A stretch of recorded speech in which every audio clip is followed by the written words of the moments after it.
क्या साइंटिस्ट ने सोल यानी आत्मा के होने का सबूत ढूंढ निकाला है? साइंटिस्ट ने शरीर से निकलती एक बहुत ही वियर्ड चीज, एक ऑरा की तरह दिखने वाली चीज को अपने इंस्ट्रूमेंट्स में कैप्चर कर लिया है। इंटरनेट पर भी आपने देखा होगा, कई रिपोर्ट्स ऐसा क्लेम कर रहे हैं। वेल, आप बिलीव नहीं करोगे साइंटिस्ट ने क्या देखा। इस इमेज को जरा ध्यान से देखना। यह है एक आदमी की अलग अलग समय पर ली गई तस्वीरें। इसमें ये जो ब्लू हिस्सा है वो नॉर्मल है, मगर जो ग्रीन, येलो और रेड एरियाज है वो शरीर का हिस्सा एक स्पेशल किस्म की लाइट को रिलीज कर रहा है। एंड नो, ये इंफ्रारेड कैमरा के इमेजेस बिल्कुल नहीं है जो बॉडी हीट को कैप्चर करते हैं। इंफ्रारेड इमेज भी आपको दिखा देता हूं, कुछ ऐसा दिखता है। बॉडी हीट सबसे ज्यादा मिड सेक्शन में होती है और इसीलिए ये एरियाज यहां पर लाइट अप हो रहे हैं, मगर एक्सपेरिमेंट में खींचे गए फोटोज में मिड सेक्शन तो जरा सा भी लाइट अप नहीं हो रहा है। देखना कैसे चेहरे के सेंटर में यही लाइट के पार्टिकल सबसे ज्यादा नजर आ रहे हैं, मगर वहीं पर एक मरे हुए इंसान का इमेज कुछ ऐसा दिखता है, एकदम नीला और बेजान। यह है एक और एग्जाम्पल। यह एक जिंदा चूहा और यह है एक मरा हुआ चूहा। सो ये चमकती हुई चीज आखिर है क्या जो एक जिंदा जीव में दिखाई देती है, बट वहीं पर उसके मरने के बाद अचानक से गायब हो जाती है, और जो बॉडी हीट भी नहीं है? वेल, यही एग्जैक्ट सवाल साल 2009 में टोहोकू यूनिवर्सिटी के एक ब्रिलियंट जापानीज साइंटिस्ट मसाकी कोबायाशी को भी आया था, जिसका जवाब ढूंढने के लिए ही उन्होंने इस ह्यूमन लाइट वाले एक्सपेरिमेंट को परफॉर्म किया था। और मसाकी को कोई आइडिया नहीं था कि जो खोज वो करने वाले थे वो एक ऐसी क्रांति लाएगा जो हमारे दुनिया देखने के नजरिए को ही हमेशा के लिए बदल के रख देगा। वेल, इसी दौरान कईयों का ऐसा मानना था, इंक्लूडिंग मैनी साइंटिस्ट, कि इससे साफ सबूत सोल या फिर कॉन्शियसनेस के होने का हमें मिल ही नहीं सकता, और इसे बकायदा उन्होंने एक्सपेरिमेंट्स द्वारा परफॉर्म करके भी बताया। मगर मसाकी फिर भी इससे पूरी तरीके से कन्विंस नहीं थे। आखिर मसाकी इस अननोन लाइट सोर्स के बारे में ऐसा क्या जानते थे? साल 1923, सोवियत यूनियन, एक रशियन बायोलॉजिस्ट अलेक्जेंडर गुरविच ऑब्सेस्ड थे एक सवाल से कि एक सेल आखिर डिवाइड होकर 1 से 2 कैसे बनता है। इसके लिए वो माइक्रोस्कोप के अंदर कुछ ऑनियंस की जड़ों को क्लोजली ऑब्जर्व कर रहे थे, और तभी उन्होंने देखा कि रूट के टिप के सेल्स किसी तरह आपस में कम्युनिकेट कर रहे थे। वो एक दूसरे तक मल्टीप्लाई होने के सिग्नल्स पहुंचा रहे थे, मगर स्लो केमिकल सिग्नलिंग के जरिए नहीं, बल्कि इंस्टेंट और इनविजिबल सिग्नलिंग के जरिए। उन्होंने हाइपोथेसाइज किया कि सेल्स कुछ तो इनविजिबल रेडिएशन को एमिट करते हैं जो बाकी के सेल्स को मल्टीप्लाई होने का सिग्नल भेजता है, और इसी से सेल्स 1 से 2 होते हैं। इसे उन्होंने नाम दिया माइटोजेनेटिक रेडिएशन। मगर क्या वो अपने इस दावे को सही प्रूफ कर पाते? वेल, उन्होंने एक बहुत ही स्मार्ट एक्सपेरिमेंट डिजाइन किया इसे टेस्ट करने के लिए। उन्होंने 2 ऑनियंस लिए विथ रूट्स, जिसमें एक ऑनियन का रूट ग्रोइंग स्टेज में था। इसे सेंडर ऑनियन कहा गया जो सिग्नल को भेजेगा, और दूसरे ऑनियन को रिसीवर कहा गया जो सिग्नल को रिसीव करेगा। उन्होंने फिर सेंडर ऑनियन के रूट के टिप को दूसरे ऑनियन के रूट पर सटीकता से पॉइंट किया, और बीच में क्वार्ट्ज के पतले से ग्लास को रखा ताकि कोई डायरेक्ट कॉन्टैक्ट या केमिकल सिग्नलिंग ना हो पाए। अब कुछ दिनों के लिए उन्होंने सेटअप को ऐसे ही रहने दिया, और फिर जब वापस आकर उन्होंने रिजल्ट्स को माइक्रोस्कोप के अंदर देखा, उनकी धड़कनें तेज हो गई, क्योंकि रिसीवर रूट के जिस एरिया में सेंडर रूट का टिप पॉइंट कर रहा था, उस एग्जैक्ट एरिया में सेल्स भारी संख्या में मल्टीप्लाई हो चुके थे, दूसरे अनएक्सपोज एरिया से कई ज्यादा मात्रा में। और उसी के कुछ सालों पहले ही 1905 में, आपको याद होगा, आइंस्टाइन की स्पेशल थियरी ऑफ रिलेटिविटी भी पब्लिश हुई थी, जो लाइट को एक फंडामेंटल आइडिया मानती थी। और इसीलिए गुरविच को अब पक्का यकीन हो चुका था कि ये इनविजिबल लाइट, या कह लो ऑरा, माइटोजेनेटिक रेडिएशन वाकई में एग्जिस्ट करती है, जो सेल्स को ग्रो होने का सिग्नल भेजती है। और अपने इसी खोज को उन्होंने फॉर्मली 1923 में एक रिसर्च पेपर में भी पब्लिश किया, जिसके बाहर आते ही मॉस्को से लेकर बर्लिन तक सभी साइंटिस्ट में एक बड़ी लहर फैल गई। गुरविच रातों रात रॉकस्टार बन गए, और सभी साइंटिस्ट लेबोरेटरीज में इस एक्सपेरिमेंट को खुद रेप्लिकेट करने में लग गए। अब आता है कहानी में ट्विस्ट। कुछ ही सालों में करीब 500 से भी ज्यादा साइंटिस्ट ने जब इस क्लेम को इंडिपेंडेंटली टेस्ट किया, तो सभी को मिक्स्ड रिजल्ट्स मिलने लग गए। कुछ को ग्रोथ दिखता तो कईयों को कोई भी डिफरेंस नहीं दिखता, और उस मिस्टीरियस लाइट का भी कोई प्रूफ किसी ने नहीं देखा। अब इससे कई सालों से चुप बैठे क्रिटिक्स को भी बोलने का मौका मिल गया। गुरविच के रिसर्च को कई साइंटिस्ट आंखों का धोखा कहने लगे। एक फिजिसिस्ट अर्विंग लैंगमोर ने तो इसे सीधा पैथोलॉजिकल साइंस ही कह दिया, यानी कि बेसिकली बीमार साइंस। मगर गुरविच अपनी इस खोज को लेकर 100% कन्विंस थे। उन्होंने 2 किताबें भी पब्लिश की, the theory of biological field 1944 और माइटोजेनेटिक रेडिएशन 1945। और अंतिम घड़ी तक अपने इस आइडिया का प्रचार करते करते वो 1954 में फाइनली चल बसे अपनी बेटी एना गुरविच के हाथों में एक जिम्मेदारी सौंपकर, उनकी थियरी को सच साबित करने की जिम्मेदारी। साल 1962 टेक्नोलॉजी थोड़ी सी एडवांस हो जाती है। एक स्पेशल किस्म के डिवाइस से एक्सपेरिमेंट करते हुए एना के हाथ कुछ बड़ा लगता है, जो उसके पिता की खोई हुई इज्जत को वापस से लौटा सकता था। यह डिवाइस था फोटोन काउंटर मल्टीप्लायर। ये बेसिकली जैसे नाम बताता है, फोटॉन्स यानी कि लाइट के पार्टिकल्स का काउंटर और एक मल्टीप्लायर है यानी कि एम्पलीफायर। जैसे एक ऑडियो एम्पलीफायर कैसे एक माइक में कैप्चर हुए लो ऑडियो इनपुट को एम्पलीफाई करता है, ये डिवाइस वैसे ही लो लाइट पार्टिकल्स के इनपुट को एम्पलीफाई करता है ताकि हम उन्हें इजीली मेजर कर सके। एना ने इस डिवाइस को प्लांट सेल्स के आगे एक अंधेरे से बक्से में कुछ समय के लिए रखा और कुछ ही समय में एकदम पिच डार्कनेस होने के बावजूद भी ये डिटेक्टर लाइट के पार्टिकल्स को डिटेक्ट करने लगा। एंड वो एग्जैक्टली जैसे अलेक्जेंडर गुरविच ने कहा था कि ये सेल्स यानी कि कोशिकाएं वाकई में लाइट प्रोड्यूस करते हैं, जो बस हमें अपनी आंखों से नहीं दिखाई देते हैं, क्योंकि ये 200 से 300 नैनोमीटर्स के अल्ट्रा वायलेट स्पेक्ट्रम में होते हैं। Let me explain. ये देखो, ये है लाइट के पार्टिकल्स, फोटॉन्स। अब फिजिक्स में ये फोटॉन्स एक वेव की तरह ट्रैवल करते हैं और इसीलिए हम लाइट को एक इलेक्ट्रोमैग्नेटिक वेव भी कहते हैं। ये लाइट पार्टिकल्स वेव फॉर्म में डिफरेंट फ्रीक्वेंसीज में ट्रैवल करते हैं, मगर हम सिर्फ लाइट की वही फ्रीक्वेंसी को देख सकते हैं जो 380 से 780 नैनोमीटर्स के रेंज में ट्रैवल करते हैं, जिसे हम विजिबल लाइट स्पेक्ट्रम कहते हैं। मगर क्योंकि ये सेल्स 200 से 300 नैनोमीटर के रेंज में लाइट को रिलीज कर रहे थे, इसीलिए इस यूवी स्पेक्ट्रम की लाइट को हम अपनी आंखों से नहीं देख पाए। प्लस लाइट के पार्टिकल्स की संख्या भी डिटेक्टर ने बताया यहां पर एक्सट्रीमली कम रिलीज हो रही थी, बस 1 से 1000 फोटॉन्स पर सेंटीमीटर स्क्वायर पर सेकेंड, जबकि एक टिपिकल 60 वॉट के बल्ब का फोटोन एमिशन इतना होता है 1 Quintillion photons per centimetre square पर सेकेंड। और इसीलिए अब तक लिविंग सेल से निकलती इस लाइट को कोई भी प्रूव नहीं कर पाया था। अब नेचुरली इतने बड़े डिस्कवरी के बाद एक बार फिर से कई साइंटिस्ट गुरविच के काम में इंटरेस्ट लेने लगे। कई सारे बड़े सवाल रिलीज होने लग गए, क्योंकि इसका मतलब यह था कि हमारा शरीर भी लाइट रिलीज करता होगा, तो क्या इस लाइट का हमारे जिंदा रहने में कोई रोल होता होगा? कहीं हमारे बॉडी के मेन फंक्शंस इसी लाइट पर तो डिपेंडेंट नहीं? अगर हां, तो क्या हम किसी के शरीर से निकलते इन्हीं लाइट पार्टिकल्स को मेजर करके किसी इंसान के हेल्थ के बारे में बता सकते हैं क्या, कि उसे कोई छुपी संगीन बीमारी तो नहीं जो उसे समय से पहले साइलेंटली मार रही है, कोई छुपा हुआ कातिल जैसे कैंसर? फ्रिट्ज एल्बर्ट पॉप इन्हीं में से एक साइंटिस्ट थे जो 1970s में कैंसर रिसर्च को लेकर काफी ऑब्सेस्ड थे। इसी दौरान यूनिवर्सिटी ऑफ मार्बर्ग में उनके सामने गुरविच के रिसर्च पेपर्स आते हैं और वो इस पूरे living cells light particles emit करते हैं वाले कॉन्सेप्ट से बहुत ही फैसिनेट होते हैं। वो इन इतिहास में पहली बार बायोफोटॉन्स नाम देते हैं और इस प्रोसेस को अल्ट्रा वीक फोटोन एमिशन, और इस पर और गहराई से रिसर्च करने लगते हैं। वो इन पार्टिकल्स के एग्जिस्टेंस को खुद सबसे पहले एक्सपेरिमेंट्स के जरिए टेस्ट तो करते हैं, मगर इसी के साथ वो एक बड़ा खुलासा भी करते हैं कि ये जो फोटॉन्स है ना, ये ऐसे ही रैंडम लाइट के लीकेजेस नहीं है, बल्कि ये सेल्स का, इवन हमारे शरीर का एक सोफिस्टिकेटेड कम्युनिकेशन सिस्टम है जो हर एक फंक्शन को रेगुलेट करता है, डीएनए रिपेयर से लेकर ग्रोथ और मेंटेनेंस तक। उन्होंने क्लेम किया कि ये बायोफोटॉन्स कोहेरेंट पैटर्न्स बनाते हैं, जिस पैटर्न के जरिए important biological information effectively communicate होती है।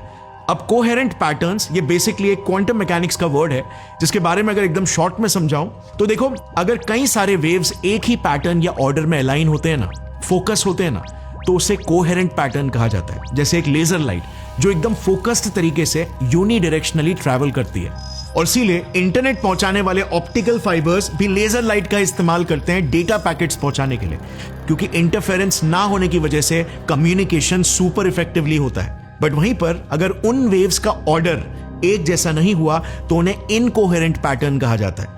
जैसे एक बल्ब फॉर एग्जाम्पल, जो जब ऑन होता है तो रैंडमली लाइट को चारों दिशा में छोड़ता है। इससे काफी इंफॉर्मेशन वेस्ट हो जाती है और कम्युनिकेशन वीक हो जाता है और ढेर सारा एक्स्ट्रा नॉइज भी क्रिएट होता है।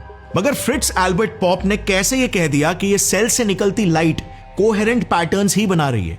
उन्होंने सारे रिलीज होते फोटॉन्स का एक स्टैटिस्टिकल डेटा निकाला, जिससे पता चला ये फोटॉन्स एक फिक्स्ड पैटर्न हार्मनी में निकल रहे थे, किसी सिंक्रोनाइज्ड म्यूजिक की तरह।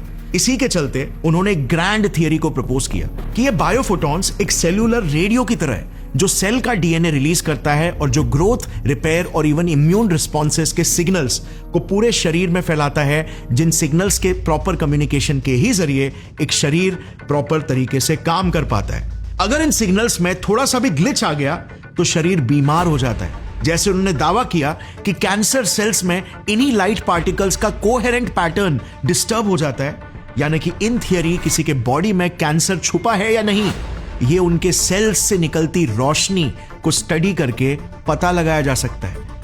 काफी बड़ा खुलासा, राइट? ये सब इन्होंने अपनी 1989 की किताब बायोफोटॉनिक्स में भी पब्लिश किया। बट ये किस हद तक सच था, क्योंकि इसका सबूत तो अब तक हमारे पास नहीं था। मगर फ्रिट्ज एल्बर्ट पॉप एक बहुत ही कैरिस्मेटिक और इंस्पिरेशनल साइंटिस्ट थे, जिन्होंने अपने इस बड़े आइडिया को फैलाने में कोई कसर नहीं छोड़ी। वो कॉन्फ्रेंसेस में स्पीचेस देते, किताबें लिखते, बायोफोटॉन्स को इवन क्वांटम मैकेनिक्स के साथ लिंक करते, जिससे उनके इस आइडिया का दुनिया भर में बहुत प्रचार हुआ। और जर्मनी में international institute of biophysics establish करने के बाद तो Fritz Albert Popp father of biophotonics ही बन चुके थे। मगर पॉप के इन्हीं आइडियाज के फेमस होते ही मानो पूरी साइंटिफिक कम्युनिटी दो गुटों में बट चुकी थी। पहला गुट था द बिलीवर्स का, जो पॉप के इन्हीं आइडियाज से इंस्पायर होकर इस पर और रिसर्च करने लगे, और दूसरा गुट बन गया द डिसबिलीवर्स का, जो इनसे बिल्कुल भी सहमत नहीं थे। उनका मानना था कि ये वीक बायोफोटॉन्स का कोई तो और ही एक्सप्लेनेशन होगा। Now let me ask you friends, अगर आप वहां पर होते तो आप किस गुट को चुनते और कौन एक्चुअली में सही था? आगे आप देखोगे कैसे पॉप के डिस्कवरीज ने साइंस और स्पिरिचुअलिटी के लाइन को ही कई दशकों तक के लिए ब्लर करके रख दिया। साइंटिस्ट तक समझ नहीं पा रहे थे कि क्या साइंस है और क्या स्पिरिचुअलिटी या मेटाफिजिक्स। इसका असर कुछ ऐसा पड़ा, इवन आज तक कई कॉमन लोग साइंस और स्पिरिचुअलिटी में डिफरेंस ही नहीं समझ पाते। साइंटिफिक प्रूफ्स और स्पिरिचुअल क्लेम्स / स्पेक्यूलेशंस में अंतर ही नहीं समझ पाते, और विश्वास और अंधविश्वास में फर्क नहीं पहचान पाते। Some people's auras are more weaker than others, and some people's auras are more, you gravitate towards them more, and that's the difference between a star and a non-star, to be frank. It's an energy, and that aura particularly, it grabs people's eyes, and not all people's nazar eyes is good. But ये video आज ये भी clear कर देगा पूरे historical और scientific context के साथ।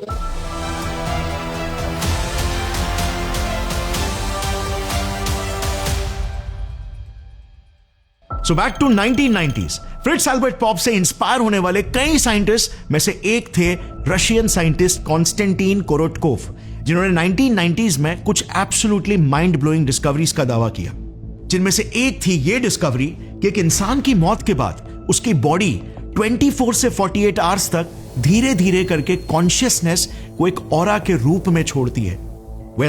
1990s में कॉन्स्टेंटीन ने एक ऐसा डिवाइस बनाया जिससे वो सिर्फ एक इंसान की ऑरा, जिसे वो बायोफील्ड कहते थे, को मेजर करके पता लगा सकते थे कि पेशेंट का एनर्जी स्टेट क्या है, उसे कोई फिजिकल या मानसिक पेन या बीमारी तो नहीं। इस डिवाइस का नाम था गैस डिस्चार्ज विजुअलाइजेशन, GDV, और कॉन्स्टेंटीन का यह मानना था कि यह ऑरा कॉन्शियसनेस का ही एक सबूत है, जो सिर्फ एक इंसान के फिजिकल और मेंटल हेल्थ पर ही नहीं बल्कि स्पिरिचुअल हेल्थ पर भी डिपेंडेंट है। 1998 में उन्होंने एक किताब भी लिखी जिसका नाम था लाइट आफ्टर लाइफ, जिसमें उन्होंने कई कंट्रोवर्शियल क्लेम्स किए। जैसे उन्होंने लिखा कि इंसान के मरने के बाद उसकी बॉडी धीरे धीरे करके अपने ऑरा यानी कॉन्शियसनेस को अपने आसपास के एरियाज और ऑब्जेक्ट्स में रिलीज करती है, जैसे मानो शरीर से आत्मा निकल रही हो। उनके हिसाब से इसे GDV डिवाइस से मेजर भी किया जा सकता है, क्योंकि आसपास के ऑब्जेक्ट्स के एनर्जी लेवल्स चेंज होने लगेंगे।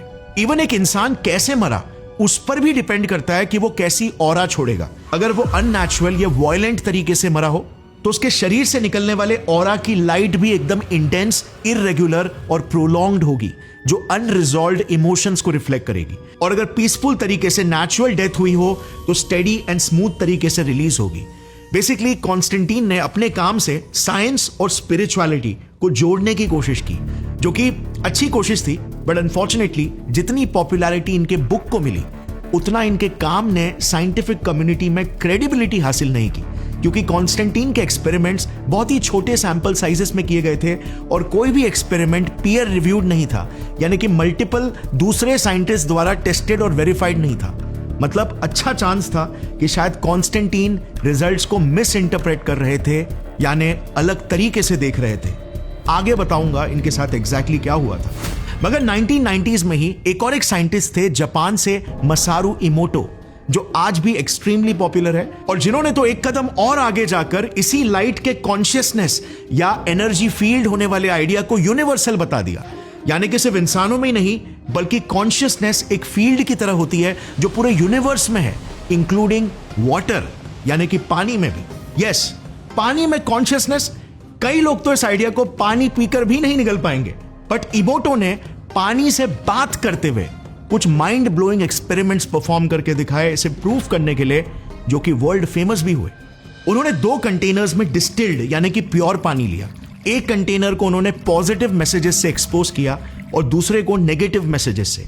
जैसे उन्होंने एक कंटेनर के बाहर कुछ पॉजिटिव वर्ड्स को चिपकाए इनवर्ड फेसिंग एंगल में, वर्ड्स जैसे कि लव, ग्रैटिट्यूड, पीस, हार्मनी, तो वहीं पर दूसरे कंटेनर में उन्होंने नेगेटिव वर्ड्स को चिपकाए जैसे हेट, इविल, स्टूपिड और डिसगस्ट।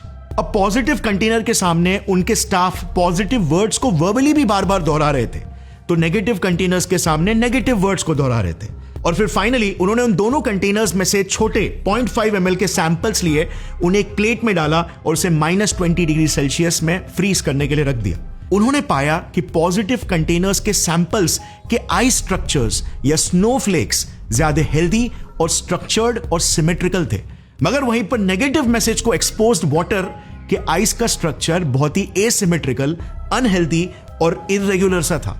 इसे उन्होंने कई बार टेस्ट किया अलग अलग मैसेजेस के साथ। इवन उन्होंने सिटीज के टैप वाटर और नेचुरल माउंटेन वाटर में भी फर्क निकाला और कहा सिटीज के टैप वाटर में बहुत ज्यादा नेगेटिव एनर्जी होती है और नेचुरल वाटर में positive energy. When water travels in the city, it collects negative information from the people and pollution.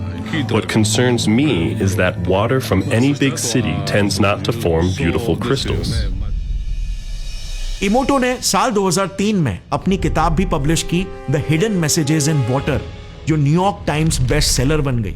Even आज भी इस किताब के अमेज़न पर 4.7 स्टार्स की रेटिंग है। सो क्या ये वाकई में सच था? क्या साइंस जो डिस्कवर कर रहा था वो कहीं ना कहीं स्पिरिचुअलिटी से कनेक्ट होते हुए दिख रही थी? जैसे इमोटो ने ये भी कहा था कि वाटर हमारे 4 डिमेंशंस को सोल के 5th डिमेंशन से कनेक्ट करता है। क्या इमोटो ने कुछ मिस कर दिया था? वेल, इसका जवाब भी बहुत ही जल्द आपको आगे दूंगा, बट अभी के लिए जरा फोकस करते हैं साइंटिस्ट के गुट नंबर 2 पर, द डिसबिलीवर्स पर। सेकेंड स्कूल ऑफ थॉट वाले साइंटिस्ट जो फ्रिट्ज एल्बर्ट पॉप के इंटरप्रिटेशन से बिल्कुल भी सहमत नहीं थे। उन्हें लगा पॉप एक्सपेरिमेंट में मिलने वाले रिजल्ट्स को मिस इंटरप्रेट कर रहे हैं और भटक गए हैं। इस ग्रुप में मेजरली 3 साइंटिस्ट थे, फ्रिट्ज से शेफर, टेरेंस क्विकेंडन और जापान से मासाकी कोबायाशी। देखो, उस वक्त तक तो ये without a doubt proper experimental proofs के साथ एस्टैब्लिश हो चुका था कि हमारी बॉडी और इवन प्लांट और एनिमल सेल्स बहुत ही वीक इंटेंसिटी की लाइट छोड़ते हैं, अल्ट्रा वीक फोटोन एमिशंस या बायोफोटॉन्स। जैसे हमने देखा था कुछ 1 से 1000 फोटॉन्स पर सेंटीमीटर स्क्वायर पर सेकेंड के रेंज में। मगर पॉप की जो ग्रैंड थियरी थी इसे कॉन्शियसनेस से लिंक करने की, वो इन साइंटिस्ट के हिसाब से बहुत ही स्पेक्युलेटिव थी and not at all based on evidence. But in scientist के पास एक ऑल्टरनेटिव एक्सप्लेनेशन था, एक ऐसा आइडिया जो 1930s में ही, यानी कि 50 साल पहले से ही पैरेलली डेवलप होना स्टार्ट हो चुका था। कहानी की शुरुआत 1930s के ही दशक से होती है, जब साइंटिस्ट अलेक्जेंडर होलैंडियर ने पहली बार गुरविच के आइडिया को टेस्ट किया था और कहा कि ये वीक सी रोशनी एक्चुअली में सेल्स में हो रहे केमिकल रिएक्शन की वजह से भी क्रिएट हो रही हो सकती है एज अ बाय प्रोडक्ट। जैसे हमने सी क्रीचर्स और कुछ फ्लाइज जैसे जुगनुओं में बायोलुमिनेसेंस देखा है ना, वैसे ही टाइप की कोई तो लाइट होगी। बट ये बस उनका एक बेसिक सा आइडिया था विदाउट एनी एविडेंस, जिस पर फिर 1950s में फोटो मल्टीप्लायर इन्वेंट होने के बाद दो अमेरिकन साइंटिस्ट बर्नार्ड स्ट्रेलर और विलियम आर्नोल्ड ने काम किया और इन्होंने प्लांट्स और एल्गी सेल्स पर इस आइडिया को रिगरसली टेस्ट किया। अब कई एक्सपेरिमेंट्स और टेस्ट्स करने के बाद उन्होंने बकायदा इसे रिसर्च पेपर में भी पब्लिश किया। ये वाला research paper light production by green plants, वो भी एक proper peer reviewed science journal of general physiology में, यानी कि उनका ये रिसर्च अप्रूव्ड था बाय अदर साइंटिस्ट। इस पेपर में जैसे आप देख सकते हो इन्होंने रिवील किया कि ये जो रोशनी प्लांट से निकल रही है ये एग्जैक्टली प्रोपोर्शनल है प्लांट्स में हो रहे मेटाबॉलिक एक्टिविटीज यानी फोटोसिंथेसिस से। तो चलो अब तक ये तो क्लियर हो गया था कि इस लाइट का मेटाबॉलिज्म के साथ कोई तो लिंक है, जिसे केमिल्यूमिनेसेंस भी कहते हैं। मगर ये वीक फोटॉन्स एग्जैक्टली क्रिएट कैसे हो रहे हैं, इनके पीछे का एग्जैक्ट मैकेनिज्म क्या है, फिजिक्स और केमिस्ट्री के कायदे या फिर स्पिरिचुअल कानून, इसे एकदम रूट लेवल पर समझने के लिए हमें एडवांस टेक्नोलॉजी की जरूरत थी ऑप्टिक्स और फोटोग्राफी में। और 1980s में सिर्फ एक ही देश था जो इसमें सबसे आगे था। बताओ कौन सा देश? जिस देश में इवन आज तक ऑलमोस्ट सारे के सारे टॉप कैमरा मैन्युफैक्चरिंग कंपनीज भरे पड़े, जापान। मासाकी कोबायाशी जापान के टोहोकू यूनिवर्सिटी के एक बायोफिजिक्स और इलेक्ट्रॉनिक्स के रिसर्चर है। ये 1980s से ही फ्रिट्ज एल्बर्ट पॉप के one of the biggest sceptic रहे हैं और इन्होंने एक बहुत ही यंग एज से ही प्लांट सेल्स पर रिसर्चेस करना शुरू कर दिया था।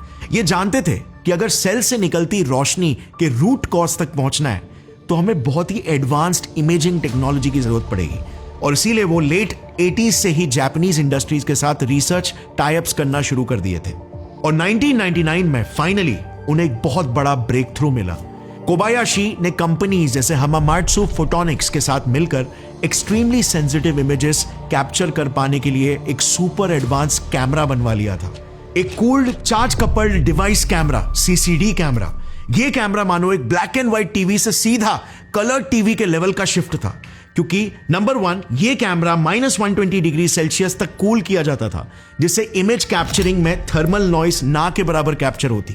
नंबर 2 ये लिटरली एक सिंगल फोटॉन्स को तक डिटेक्ट कर सकता था, उनके exact location in space and time के साथ। पहले के फोटो मल्टीप्लायर ट्यूब डिवाइसेस तो सिर्फ फोटॉन्स को एक ही पॉइंट सोर्स में बस डिटेक्ट कर सकते थे, यानी बस कंफर्म कर सकते थे कि यस फोटॉन्स रिलीज हो रहे हैं, बट उनका रियल टाइम मल्टीपल लोकेशंस में इमेजिंग नहीं कर सकते थे। नंबर 3 ये नए CCD कैमरास एक पूरा 2D रियल टाइम मैप बना सकते थे, जो रियल टाइम इवॉल्व होता है based on the flow of photons. मतलब इससे अब हमें एग्जैक्टली पता चल सकता था कि एक सिस्टम में फोटॉन्स कहां से, कैसे और कब और कितने रिलीज हुए, जिससे लिटरली आप इन अल्ट्रा वीक फोटॉन एमिशंस को बहुत ही एक्यूरेटली स्टडी कर सकते थे। और नंबर 4 हाई थ्रूपुट लेंस के जरिए एक साथ लार्ज अमाउंट्स ऑफ इंफॉर्मेशन को भी प्रोसेस करना अब इजी हो गया था। इस जनरेशनल लीप वाले टेक्नोलॉजी के साथ कोबायाशी तैयार हो चुके थे एक हिस्टोरिकल एक्सपेरिमेंट कंडक्ट करने के लिए, एक रैट यानी चूहे के दिमाग से निकलती रोशनी को स्टडी करने के लिए, उसके एग्जैक्ट सोर्स को पिन पॉइंट करने के लिए। एक्सपेरिमेंट काफी सिंपल था। उन्होंने कुछ चूहे लिए जिनके ब्रेन्स को एक्सपोज किया, इन्हें एक अंधेरे कमरे में CCD कैमरास के आगे लगभग 20 मिनट के लिए रख दिया गया। साथ ही में इनके सिर के साथ एक EEG मशीन को भी कनेक्ट किया गया ब्रेन की इलेक्ट्रिकल एक्टिविटीज को भी मेजर करने के लिए, और एक डिवाइस CBF यानी सेरिब्रल ब्लड फ्लो डिवाइस भी रखा गया उनके ब्लड फ्लो और रिजल्टेंटली ऑक्सीजन लेवल्स को भी मॉनिटर करने के लिए। सो इनको अब बेसिकली 3 टाइप का डेटा मिलने वाला था ब्रेन से। नंबर 1 ब्रेन की electrical activity, number 2 blood flow और ऑक्सीजन लेवल्स का डेटा, और नंबर 3 फोटोन एमिशन के एग्जैक्ट लोकेशंस और टाइम पीरियड्स का एक 2D ग्राफिकल डेटा।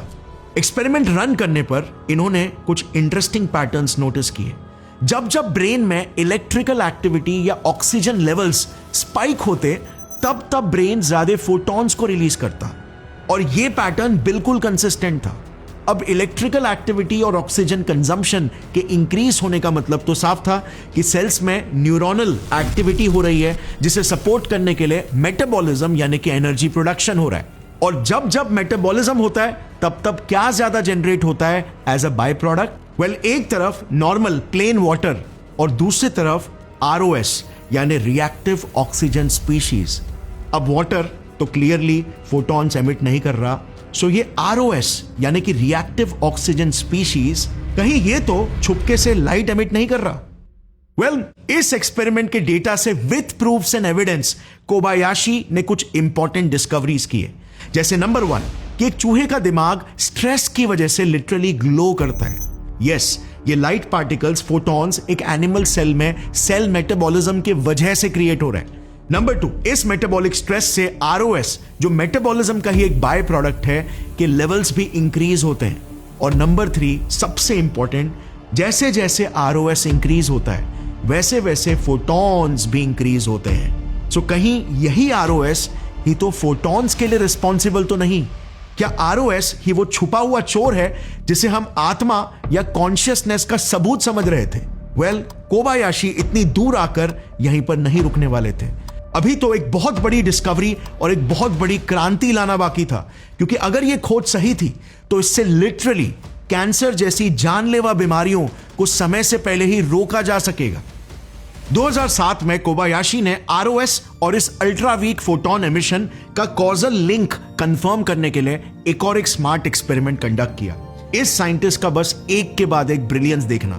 इन्होंने 2 काउपी प्लांट्स लिए और उन पर जानबूझकर एक स्पेशल किस्म का वायरस क्यूकम्बर मोसैक वायरस छिड़का। ये इसीलिए क्योंकि उन्हें उस प्लांट में एक एलर्जिक रिस्पॉन्स ट्रिगर करना था। अब एलर्जी में होता क्या है? आसान भाषा में बेसिकली और स्ट्रेस क्रिएट होता है। So more stress is equal to more ROS। और टेक्निकली बात करें तो बॉडी सेल्स को मारने लगता है ताकि वायरस फैले नहीं, जिससे इन टर्न सेल्स का टर्नओवर रेट बढ़ता है, यानी कि मेटाबॉलिक स्ट्रेस बढ़ता है और नतीजन ROS। सो इन शॉर्ट, अगर एलर्जी ट्रिगर किया जाए तो ROS बढ़ेगा। अब अगर ROS ही वो छुपा रुस्तम है तो इसके बढ़ने के साथ फोटॉन्स रिलीज भी बढ़ने लगेगा। अब यहीं पर आता है एक और एक स्मार्ट मूव। इन्होंने एक प्लांट में पहले से ही एक पावरफुल एंटीऑक्सीडेंट टायरॉन इंजेक्ट करके रखा था, जो एक कॉमन ROS सुपर ऑक्साइड यानी कि O2 के साथ बाइंड होकर उन्हें डिस्ट्रॉय करता है। और फिर जब इन्होंने दोनों प्लांट्स में फोटॉन्स की मात्रा को मेजर किया तो ये देखा, नंबर 1, एग्जैक्टली जिन जिन एरियाज में जहां पर एलर्जी ट्रिगर हुई थी वहीं पर फोटॉन्स की संख्या स्पाइक हो गई थी। यानी प्लांट्स लिटरली एक्स्ट्रा ग्लो कर रहे थे वायरस से फाइट करते वक्त। इनफैक्ट एक ग्रेडियंट ही क्रिएट हो गया था, यानी जितना वो एलर्जी एरिया से नजदीक उतना ज्यादा फोटॉन्स। नंबर 2, एंटीऑक्सीडेंट टायरॉन ने इन फोटॉन्स की इंटेंसिटी को 50 से 80% तक कम कर दिया था, विच क्लियरली मेंट कि ROS ही इन फोटॉन्स का मेन कॉज था, क्योंकि एंटीऑक्सीडेंट्स तो ROS को ही तो कम करते हैं। इन्होंने फाइनली प्रूव कर दिया था कि ROS ही वो एक्चुअल रीजन है जिस वजह से हम ग्लो करते हैं। हम कितने आगे आ चुके थे इन बायोफोटॉन्स की रिसर्च में, स्पिरिचुअलिटी और स्पेकुलेशंस की दुनिया से वापस प्रैक्टिकल, लॉजिकल और हार्डकोर एविडेंस बेस्ड साइंस के डोमेन में। अब हाँ, इसका मतलब यह था कि हम इनसे सोल या कॉन्शियसनेस को तो डिटेक्ट नहीं कर सकते, बट कैंसर्स जैसी जानलेवा बीमारियां को 100% डिटेक्ट कर सकते हैं। 1995 में कोबायाशी ने चूहों पर किए एक्सपेरिमेंट्स में यह तो प्रूव कर लिया था कि कैंसर सेल्स नॉर्मल सेल्स के मुकाबले 1.51 से 4.73 टाइम्स ज्यादा ग्लो करते हैं। यानी कि एक तरह से ये कैंसर सेल्स लिटरली रोशनी के जरिए मदद की चीखें लगा रहे।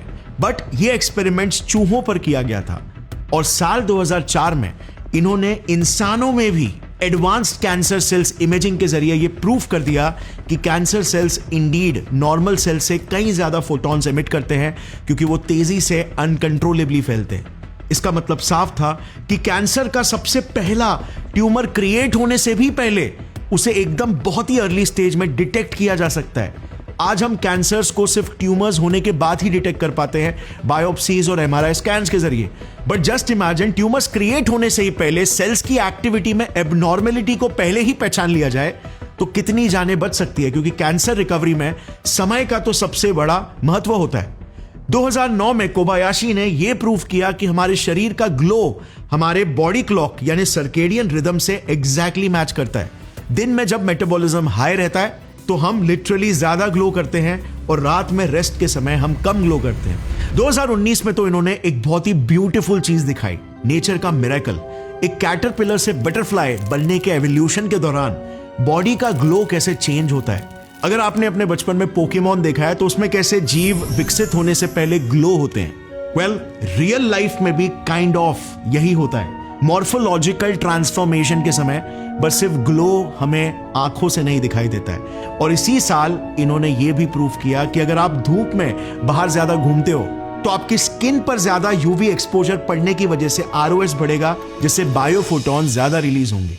So basically UV induce skin damage को बायोफोटॉन से डिटेक्ट किया जा सकता है। ये इतना बड़ा एरिया है फ्रेंड्स कि इसमें मेडिकल एप्लीकेशन का कोई लिमिट ही नहीं है। शरीर में allergies, chronic inflammation, mutations, abnormalities को हम बस उनके ग्लो से ही समझ सकते हैं। और जैसे इस फील्ड में आर्टिफिशियल इंटेलिजेंस जुड़ जाएगा और डेटा लाइब्रेरीज बनेंगे, डॉक्टर्स सिर्फ पैटर्न्स के ही आधार पर फटाक से प्रॉब्लम को आइडेंटिफाई कर पाएंगे। Cancer research is increasingly powered by data. Now we have the tools to make a huge difference to human life. This invention has huge potential. But finally, इससे पहले मैं ये बताऊं कि कॉन्शियसनेस की थियरीज बनाने वाले साइंटिस्ट कहां पर गलत हो गए थे।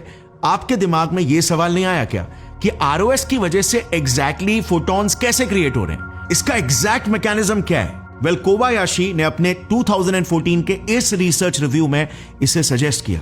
बेसिकली इस प्रोसेस को एकदम शॉर्ट और इजी लैंग्वेज में अगर एक्सप्लेन करूं तो देखो, आरओएस होता क्या है। हमारा सेल एनर्जी प्रोड्यूस करता है और आरओएस इसका एक वेस्ट प्रोडक्ट है। जैसे नाम बताता है, रिएक्टिव ऑक्सीजन स्पीशीज। ये ऑक्सीजन बेस्ड मॉलिक्यूल्स होते हैं जो बेसिकली एक्सट्रीमली रिएक्टिव होते हैं। रिएक्टिव क्यों? मोस्टली दो रीजंस की वजह से। नंबर 1, या तो इनमें अनस्टेबल इलेक्ट्रॉन्स होते हैं, यानी कि इनके लास्ट शेल में इलेक्ट्रॉन्स की कमी होती है, जिसे पूरा करने के लिए ये इधर उधर भटक रहे होते हैं। जैसे फॉर एग्जांपल सुपर ऑक्साइड या O2।